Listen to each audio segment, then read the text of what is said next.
So, welcome everyone to our Beyond the Story event for Conscience.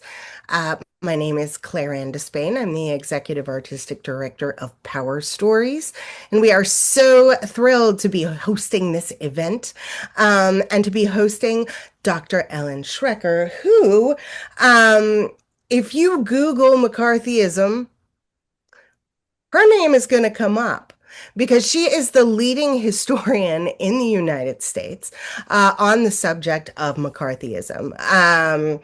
So she has published scores of books. Her career spans university teaching and major publications, as well as appearances on any number of documentaries. And I have to say that even as I was doing research for the show, this name came up again and again and again and again in news articles. So we are delighted and honored to have her with us. The structure of this afternoon's event is we're going to let Dr. Schrecker speak to us about McCarthyism. She's got some remarks, and then we'll move to a Q&A opportunity where we can ask some questions and dive in a little more into the world of conscience. So without further ado, Dr. Schrecker, are you ready? Hi, everybody. I've read the play. You're in for a kind of fun experience. It's not strict history, I don't think. We'll begin with that. But a lot of what happened with regard to McCarthyism uh, is based on myth, including the name. What we know now is, and we knew then, was that Joe McCarthy, who figures very largely in the Margaret Chase Smith story that is being dramatized, was not the most important person behind McCarthyism. There were lots of people. It was really a sort of group project, if you want to call it that, of a lot of right-wing politicians, sort of embittered enemies of American communism, a whole bunch of people. And McCarthy actually came late to his own party. He had been sort of a not very distinguished senator who had, sort of made up stories about his World War II experiences that he never had. But anyhow, if there was ever any one person who should have given his name to McCarthyism, it would have been J. Edgar Hoover, who was the director of the FBI during the sort of first half of the 20th century, and who essentially created both the demonized notion of what American communists were doing, that sort of rationalized this blacklisting and a set of prosecutions that took place in the middle of the 20th century that we call McCarthyism, but probably should have been called Hooverism, or more precisely, the Cold War Red Scare. And what it was between roughly about 1946 or 47 and maybe the end of the 1950s, the American political scene was dominated by this anti-communist furor. What made McCarthyism was more than just the antics of a very out of control politician, rather drunken one, as you'll see from the play, but the fact that it was designed specifically to eliminate the influence of all of the individuals, groups, organizations, ideas that were connected with the American Communist Party. And that was really, it's that communist connection. We could call it the Cold War Red Scare. It was clearly directed against communists. It wasn't necessarily directed against sort of ordinary people who just signed a petition somewhere.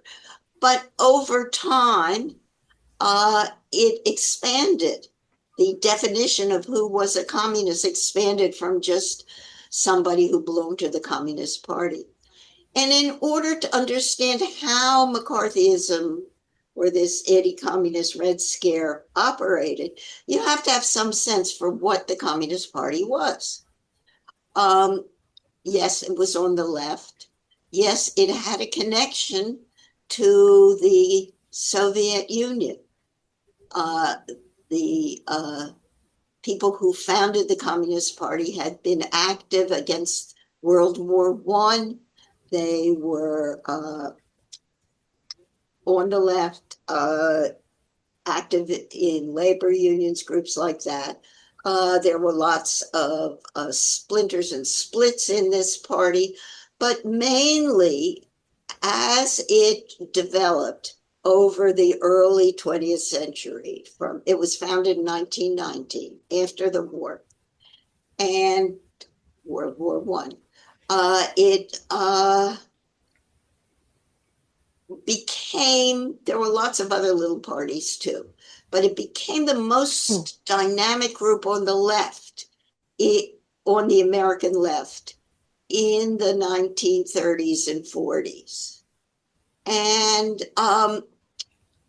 what and there had that had always been unpopular. It was a small group. I mean, at its height, it may have had 100,000 people.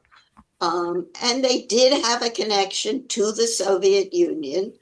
And during the war, some members of the party did spy for the Soviet Union, including having delivered information about the creation of the atomic bomb. So, it wasn't a total fantasy. This witch hunt that took place from the late 40s through till the late 50s, really. There was plausibility. But what we have to realize is after World War One, after World War Two, um, and the beginning of the Cold War, uh, communists did not present a major threat to the national security of the United States. That was simply not something that was going to happen. Communists had always been sort of under attack from the government or from the right. And by the late 1940s, it was no threat at all. Um, the McCarthyism itself kept them on the defensive the entire time. I mean, the story of American communism from the late 40s till it disappeared was one of being on the defensive primarily. So, what did McCarthyism do?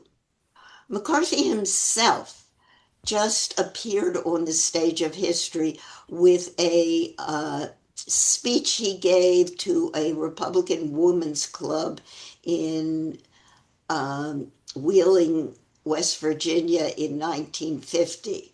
And we can date the beginning of McCarthyism, many people do, with the, I guess it's 7 years before that. No, that's not true. 1950, you could see that my chronology may be off a little too many years up here. Anyhow, um, McCarthy comes to knowledge of the American people, waving this list at this speech that he's giving, saying he knows of 81 communists in the State Department. This is during the Truman administration. McCarthy himself is a Republican. He is trying to attack the Truman administration. Uh, what you have to realize is that the McCarthyism itself is being pushed. This Red Scare is being pushed by the Republican Party itself. Now, McCarthy comes in and says he knows of 81 communists in the State Department. Well, then he goes somewhere else, gives another talk, talks about, I think it's 53 communists in the State Department. In other words, he doesn't have a list. He doesn't know who's on this list. He hasn't done any research of any kind. He knows, he's talking off the top of his head. That is what distinguishes him from the other practitioners of McCarthyism, and particularly from J. Edgar Hoover. McCarthy just wanted attention, and he's using this Red Scare, already pre-existing Red Scare, to get attention, and he does. He certainly does. But what had been going on before that was this attempt on the part of especially J. Edgar Hoover, who's in a position as the director of the FBI, to sort of work out the mechanisms for eliminating the influence of American communism.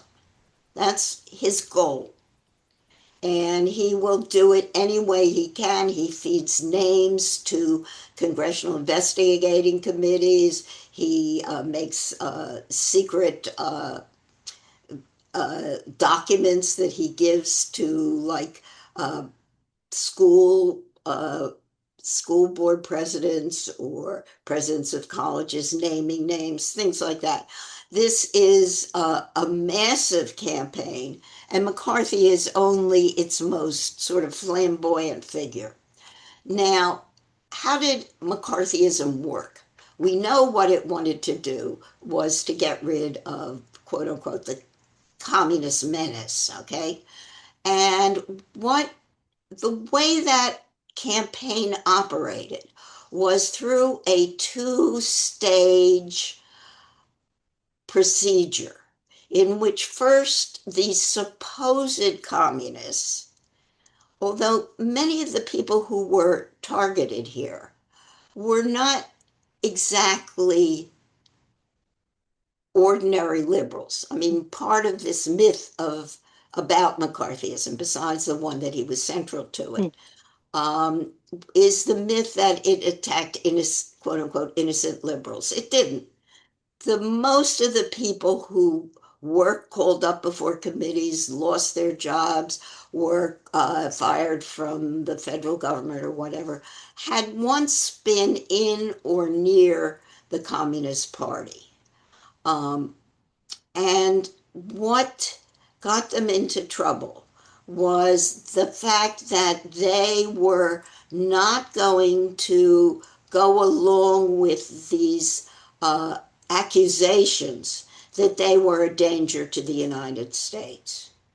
They knew that was a lie. They knew it was false. And they also did not regret what they had done, most of them. They remained on the left. They were opposed, obviously, to this witch hunt that had targeted them. And what the first stage that of that targeting, of exposing somebody for having been in some way connected to communism, uh, usually took place through some kind of official investigation, either from the FBI or a congressional investigation or a newspaper expose or some kind of public, usually public, uh, exposure that tainted this person as somehow affected with communism, and the people who were attacking them uh, tried to show that even though they may no longer have been in the party, they could be reactivated, maybe they could know other people who might be dangerous. And so that first exposure thing was partly designed to get these people to name names. If somebody was asked during a hearing, are you now or have you ever been? The next question they're asked is, who else was in the party with you? Who went to those meetings with you? Give me their names. And people don't like to squeal on others. And the people who refuse to uh, go along with those inquisitions were almost always punished. And that's the second stage, because they weren't necessarily punished by the Congressional Committee, or at least not after it became clear that there were ways to avoid it, naming names that didn't involve uh, exposing yourself to charges of contempt of Congress, but that you could take the Fifth Amendment, which in the Bill of Rights, that protects you from a criminal charge of contempt if whatever you say will give evidence against yourself that could be used in a criminal case. And so, what you got once people realized that if they just told the committees, no, I'm not going to tell you if I was in the party, no, I'm not going to tell you who was in the party with me, they could be uh, indicted for contempt of Congress and go to prison. Then they would usually take the Fifth Amendment and say, no, I can't answer that. I'm, I cannot, I can't say something that might expose me to a criminal prosecution. And so that's the first stage, is that exposure phase. And the second phase is that people were punished. Now, the United States, it's pretty bad these days, and it was pretty bad then, but it didn't throw former communists into prison, not very many. Some people went to prison, but it was in the hundreds, not the thousands or millions like in other countries, more totalitarian, authoritarian, fascist countries. But people were not being sent to jail that much. And there were only two people who were killed, executed, Ethel and Julius Rosenberg. The main punishment was economic. People lost their jobs and were blacklisted. And that was really what was happening during McCarthyism, was this two-stage procedure of exposing people as communists. And also, much of that exposure is done through the FBI giving uh, the committees or giving Hollywood studios or professional blacklisters having contacts who connected names from letterheads of left-wing organizations and then call people up. There were all kinds of ways that people could be identified and called up, and then if they don't go along with, naming names, collaborating, saying, "Oh, I'm so I regret this. The Communist Party is the most awful place in the world. It was a totally terrible." Well, it wasn't totally terrible. It was only partly terrible. Yes, it did take orders from the Soviet Union, but sometimes it didn't. It did, however, be very active in forming labor unions during the 1930s. It was very active doing that. They were very active. It was the only group that was not a civil rights group directed toward entirely focused on racial equality, that dealt with racial equality. It really was a multiracial organization, and that was unusual. Um, the party was interested in drama. They had a lot of theater groups that had uh, communists in there, or near communists, or sort of friends of communists, working with them, social justice. There'd be plays about strikes, about things happening in the segregated South, that kind of thing. It was a social justice organization, as well as one that was supposedly going to bring about a communist revolution. Although the American Communist Party never tried to do that. They knew they wouldn't get anywhere. They were much more focused on just keeping certain ideas uh, being thought in this country. They weren't planning a revolution. Um, they were just hoping to convert more people to their beliefs. Uh, they also were very early in opposing fascism, and attracted in the 30s, attracted a number of other people to that cause. So it's a complicated story, McCarthyism. People were losing their jobs. I did a monograph book all about McCarthyism in the universities. And I talked to about 100 people who had been attacked by McCarthy, or not McCarthy, McCarthyism, the House Un-American Activities Committee, or it was called HUAC, did probably question thousands of people. But people mostly either cooperated or didn't.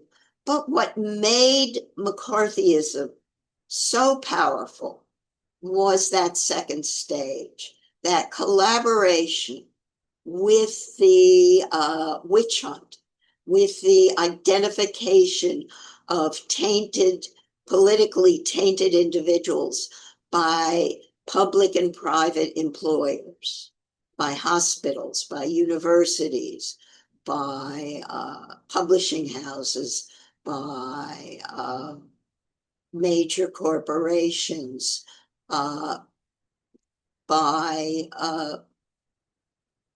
ordinary social groups, by philanthropic groups. All of these groups and companies and organizations fired people simply because they were exposed during the first stage of McCarthyism.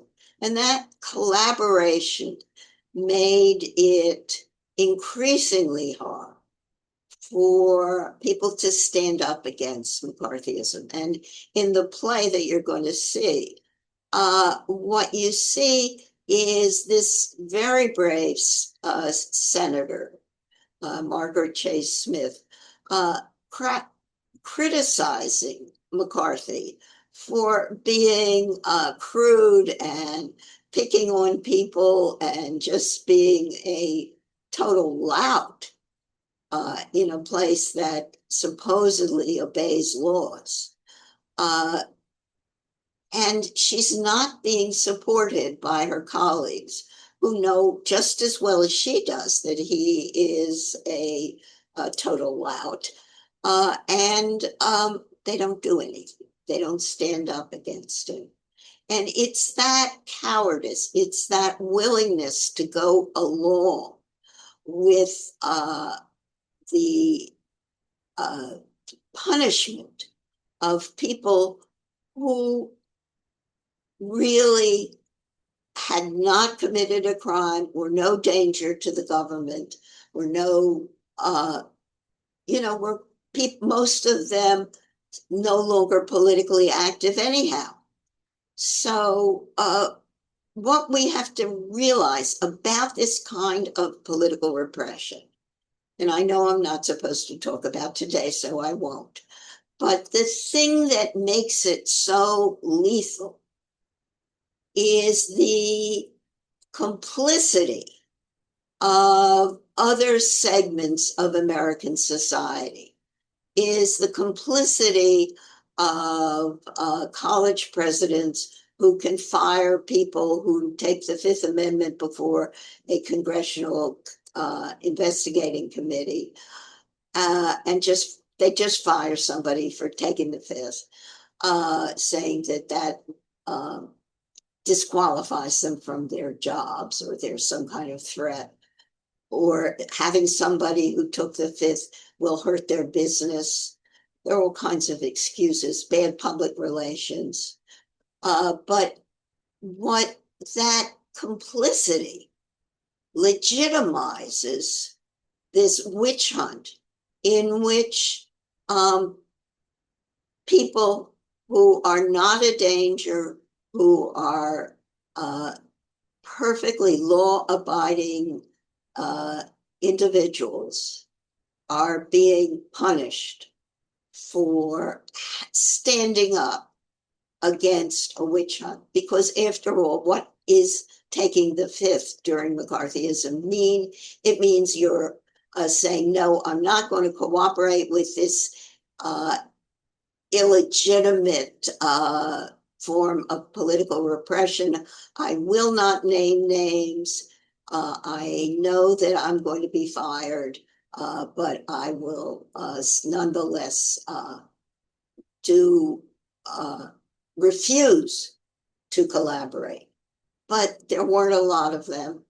And the problem is that the collaborators were the people in power, in the government, in the major media, in the Hollywood studios, the employers, people with power who are legitimizing this witch hunt.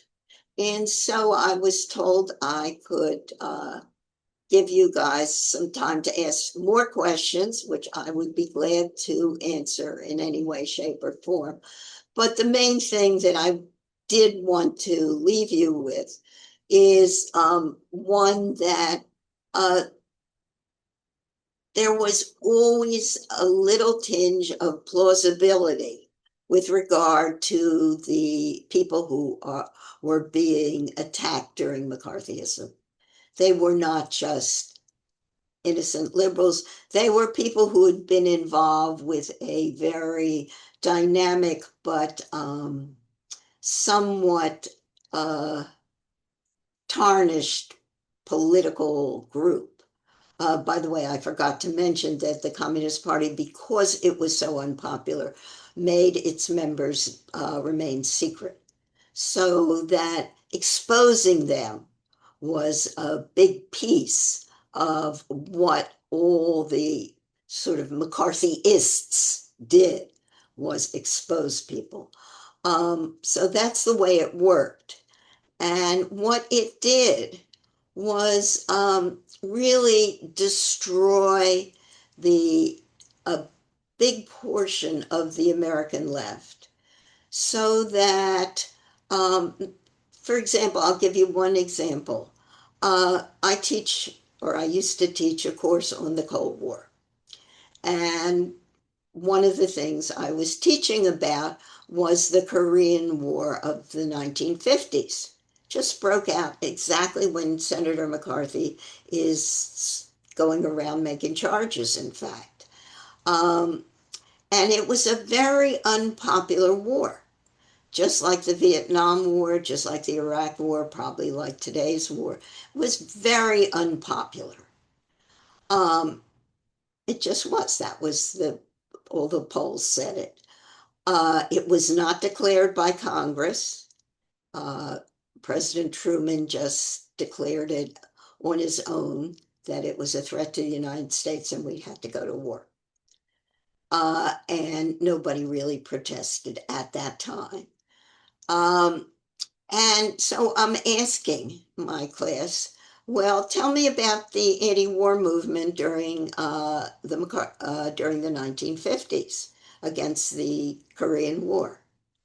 And I get the same answer every single time. Complete silence. Complete silence. And we sit for a bit. I'm an experienced teacher, and I know that, you sit for a bit and then kids kids will start talking, but nobody talked. And I said, yes, that's the right answer. Now, why do you think there was no anti-war movement during the Korean War? And we'd just been talking about McCarthyism. There you go. How's that for an impact, a big impact? Um, so anyhow, uh, let's, you must have a lot of questions about McCarthy himself, who is quite a character, and about this moment of political repression in the 1950s that really, can we say, could have been avoided if people just said they're not a problem.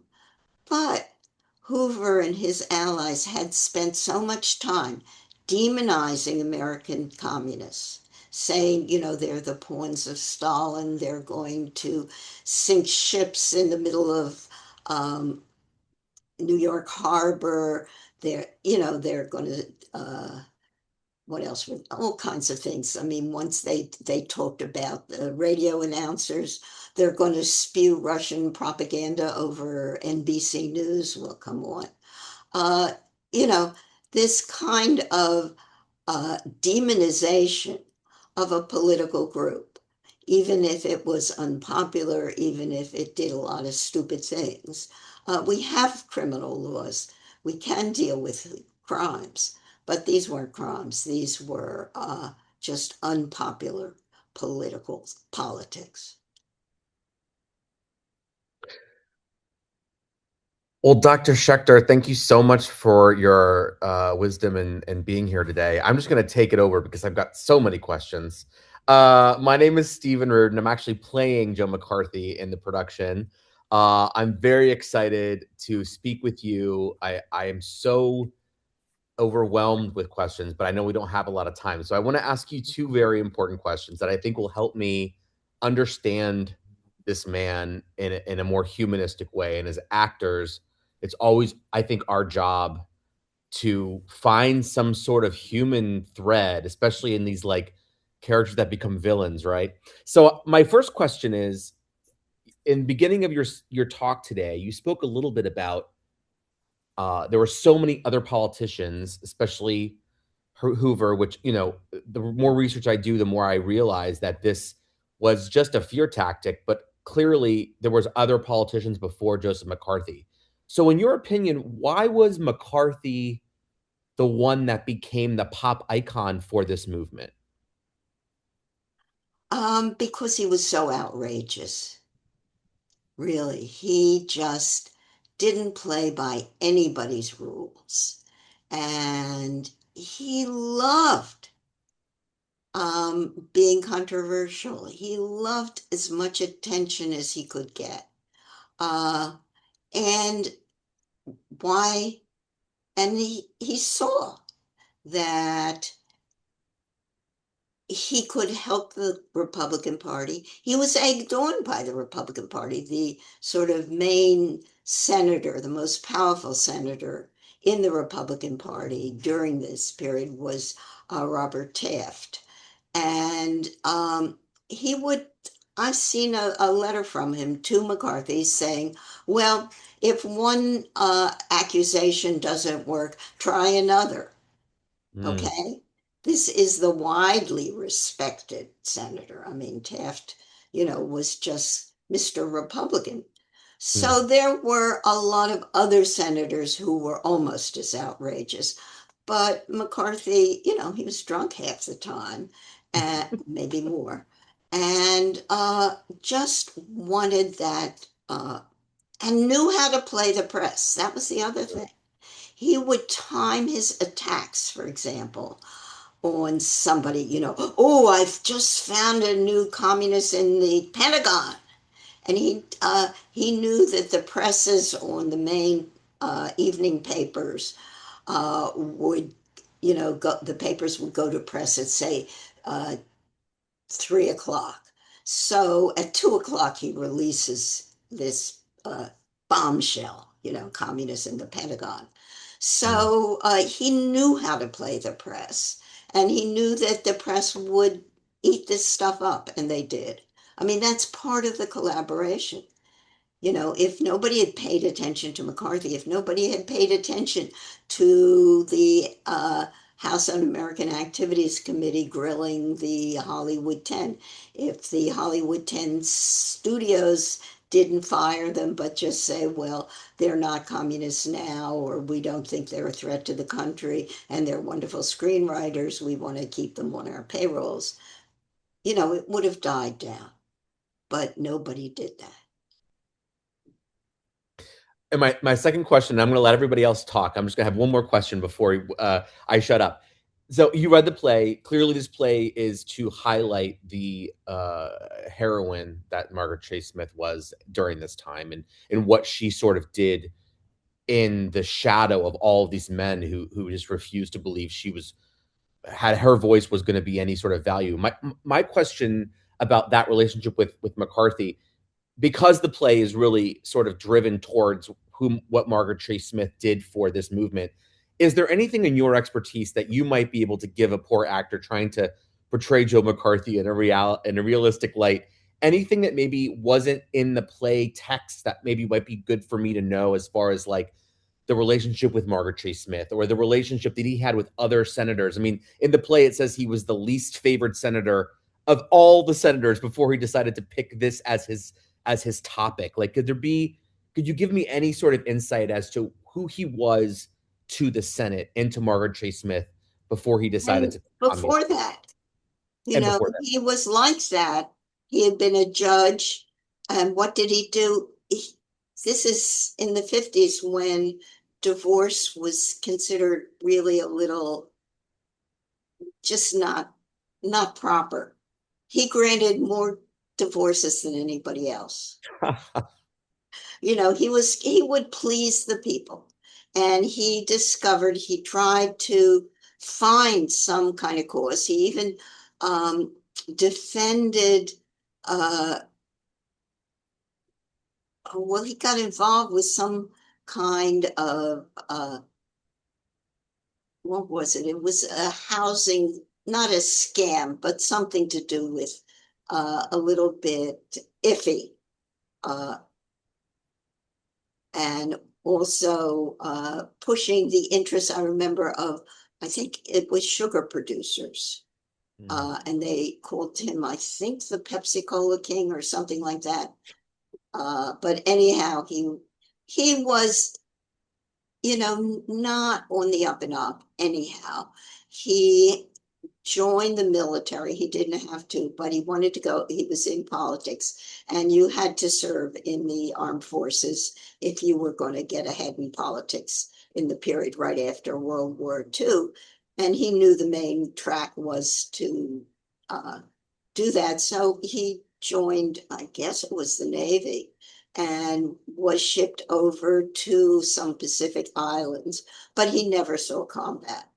He was a lawyer and I think was doing paperwork the whole time. mm, But then, of course, he comes back and runs as a veteran mhm, and is elected in 1946 during a Republican sweep of the elections. And that this is an important piece of McCarthyism, even though McCarthy himself didn't have too much to do with it. What had happened then was there was an expectation after Roosevelt's death that there was an inflation. The Republicans won the first post-war election, took over Congress, and assumed that they were going to win the presidential election. But they didn't have a very attractive platform. They were going to roll back the New Deal. That's what they wanted to do. And the American people apparently did not want to roll back things like maybe Social Security, federal housing loans, things like that. They just didn't want to get rid of all of the New Deal reforms. And so it was sort of a shock to the Republican Party. They had to find another cause, and they discovered communists in the government. And those are the early hearings of the House Un-American Activities Committee. It's also the case that during, right after the war, as the Republicans decide to focus, they have control of Congress, and they focus on the threat of communism, especially after the 1948 election. But Truman beat them to it because he was afraid that there was going to be an attack on him, on the Democratic administration, for being soft on communism. So what he did was appoint a committee to draw up a loyalty security program for the federal government that would get rid of communists in the government. And he did it mainly because he was afraid that otherwise the Republicans in Congress would beat him to it, pass a law that would be really restrictive of civil liberties and people's rights. And so he creates a committee. The committee is controlled by the FBI. It's organized by the FBI. Its methods are those of the FBI.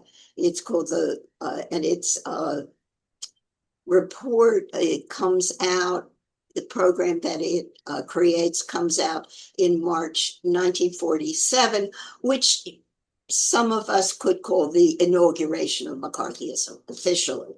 It's an anti-communist program that specifically bars communists and members of groups, they were called front groups, that were associated with communism from the federal government.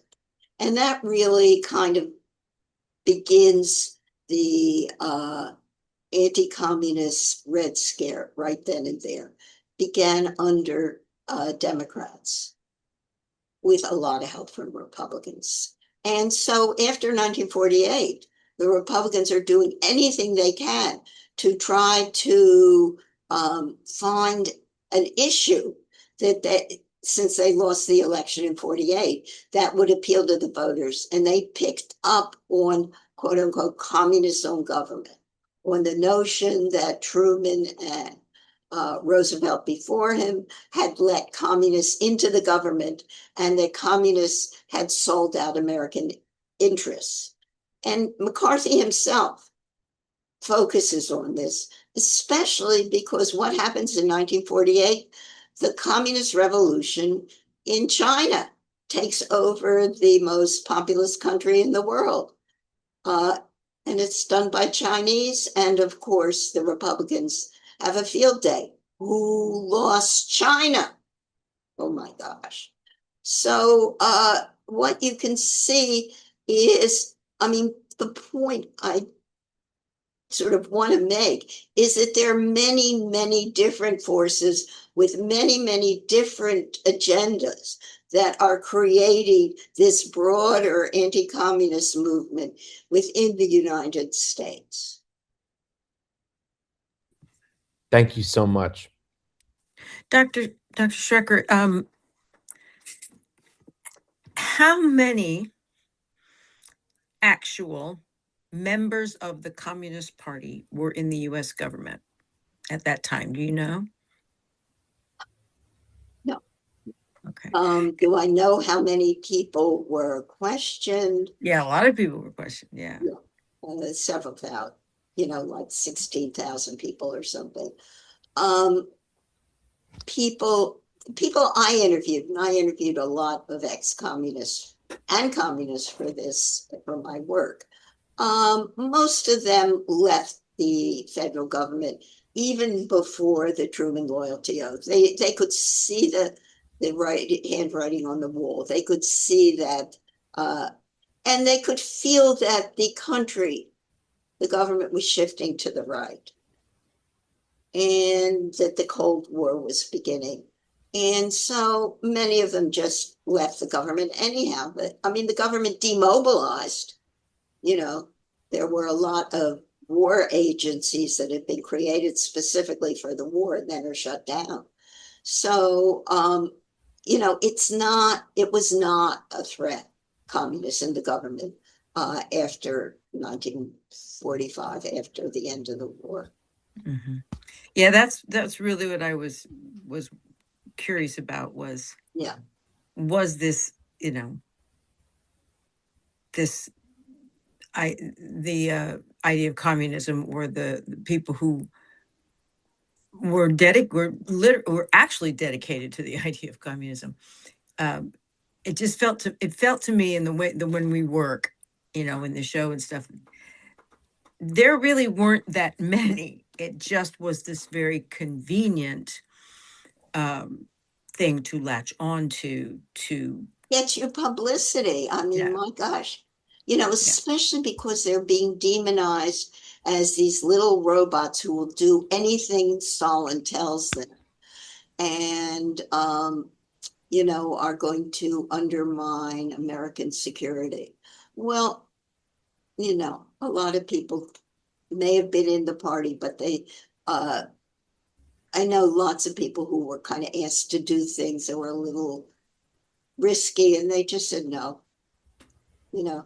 They could have been perfectly good communists, but they weren't going to do everything.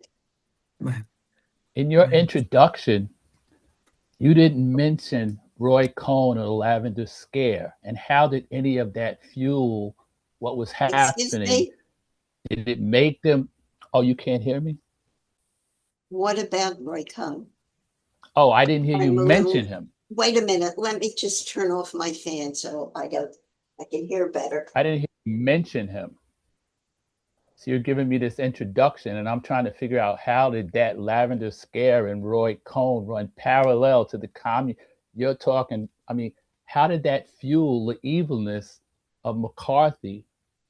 Because, I mean, Cohn was his legal guy.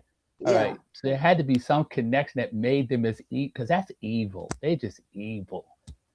And you're like, say, this guy's a drunk, he's an alcoholic, which is all cool, but he's evil. These two men are evil.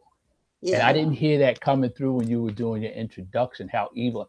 And I know Roy Cohn's like he got to be the worst person ever lived, and they all did it for publicity and for ego. They weren't doing it out of the righteousness of what they believed in. They were all they were like TikTokers, or they were like, at the time, they were just nasty human beings, but I think it was fueled by celebrity.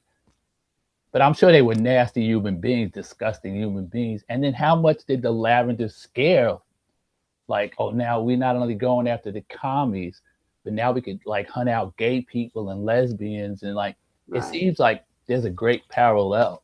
And if I was like, if I was creating a theater piece, that would sure be that would be Well, my theater piece. That's for sure. what's creepy about this, which is really creepy, is that Roy Cohn was gay, I guess. He was a homosexual. He Not died, I guess. right? Not I guess. Him and Donald Trump might have had like Well, some going on. I'm Yeah. not as expert on that. There's a very good book about a great book about J. Edgar Hoover that the author spends more time than I would like her to have done, but trying to figure out whether Hoover was gay or not. But certainly Figure it Cohn out. was, and there was a lot of hypocrisy. I mean, this was, you can be evil and gay.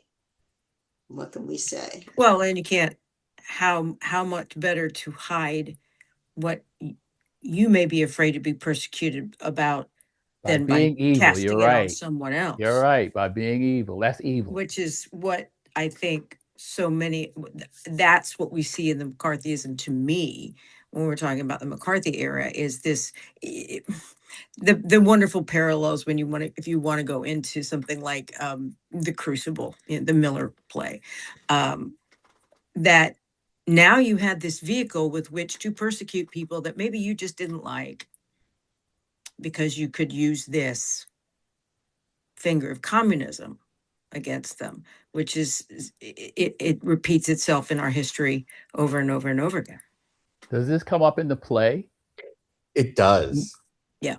Yes, It it does. does, and I think it's done in a way that is so fascinatingly parallel to your point. It's something that happens in a way that is as slimy as McCarthy brings up communism in a way of like just staying in the zeitgeist, and he does it in a way that is so not only slimy to anyone that is going through it, but also to Margaret and her staff. It's a brilliant parallel. And I think what was great about this play is that it clearly, I guess I said it earlier, it's about Margaret Chase Smith and what she did for this country.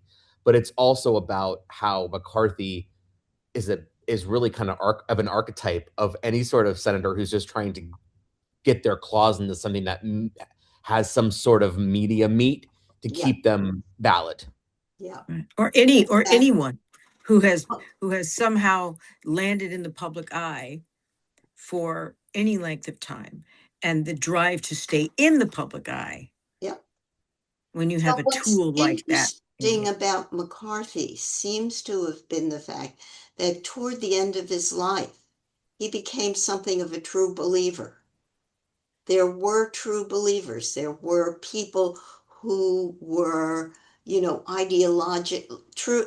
Hoover was, for example, just so ideologically um, antagonistic to anything that communism seemed to be, that they would do whatever they had to do to get rid of it. I mean, the FBI was breaking into offices of front groups and the Communist Party, you know, breaking the law. They didn't have warrants. Um, there were lots of funny, uh, illegal, illegitimate things that were done in the name of anti-communism, and some people really bought into that.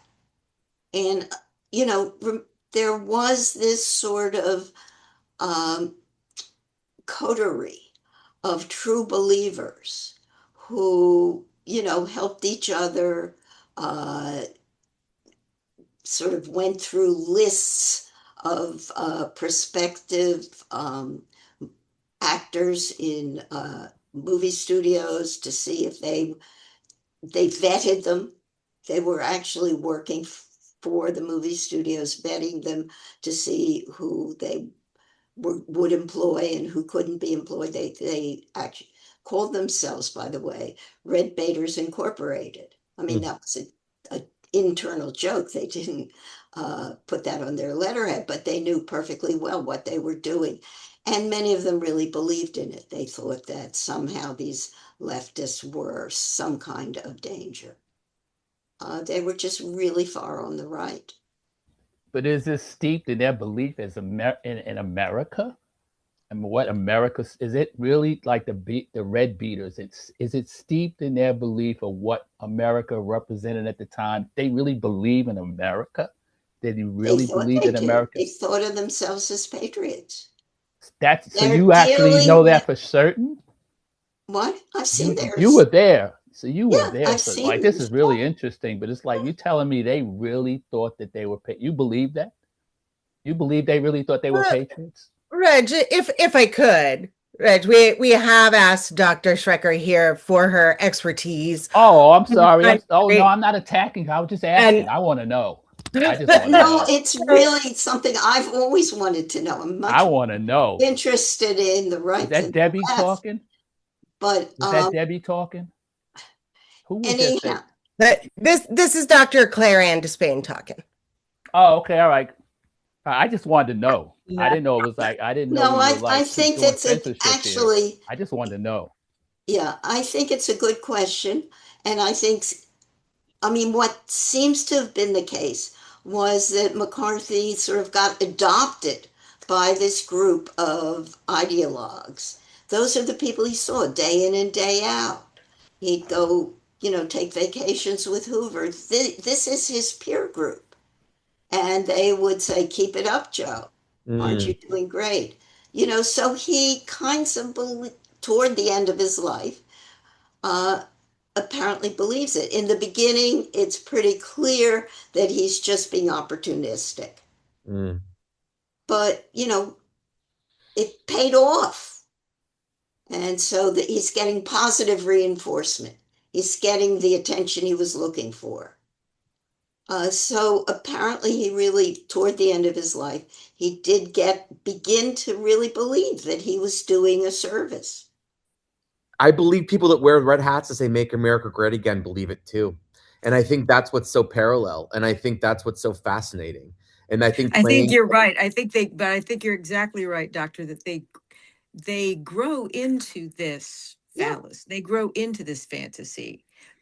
And when you say true believer, it's sort of like it's so much a part of that what they do that it becomes the part of what they yeah, are. yeah.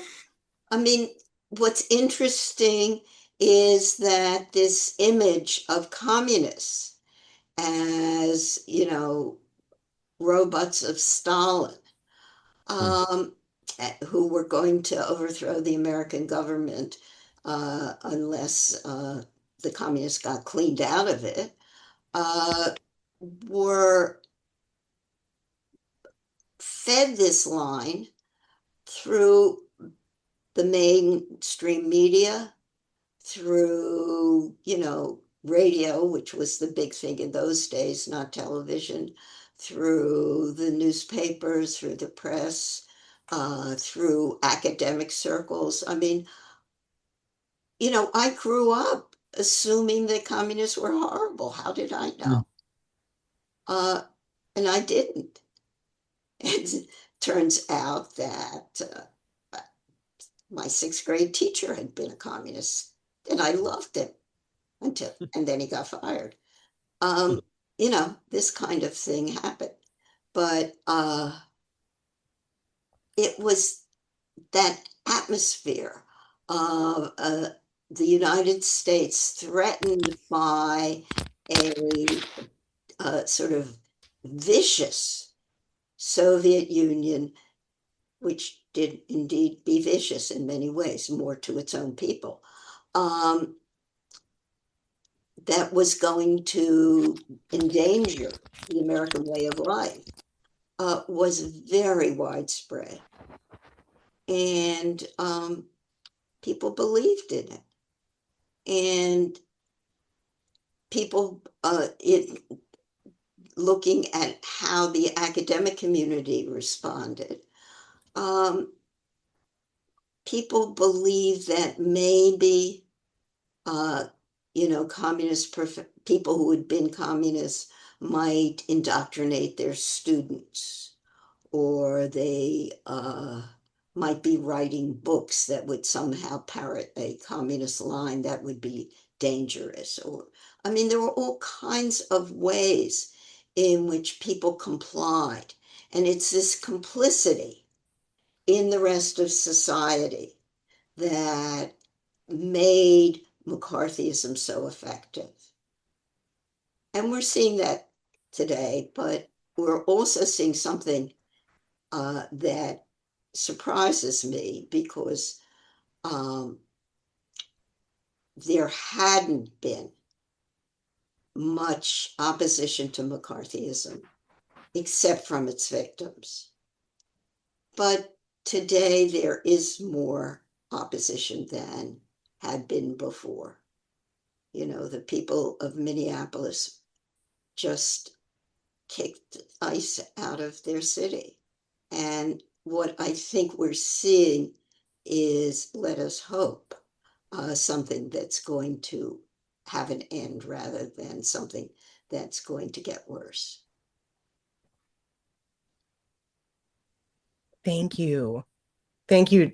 I feel like, Dr. Schrecker, that is honestly the perfect note to conclude on because we are at the end of our time. I'm sure there are many, many more questions floating around. And while we can't answer them today, we do hope that you will join us for Conscience and come talk to us about it in the lobby. Dr. Schrecker won't be with us, but I promise you, many of us are reading deep and wide to learn more and more and more and to help provide context as we navigate these times and with this play. So if you all will join me in turning on your cameras and thanking Dr. Schrecker with the ASL applause, which is this with the hands. Say our thank you so, so, so much. Thank you. Well, thank you. It was fun to, I always like talking about this. I don't know why. Well, you're wonderful at it. Thank you. Thank you. Thank you. Thank you, Thank everyone, you, for Doctor. attending. We'll see you at the theater in a couple of weeks.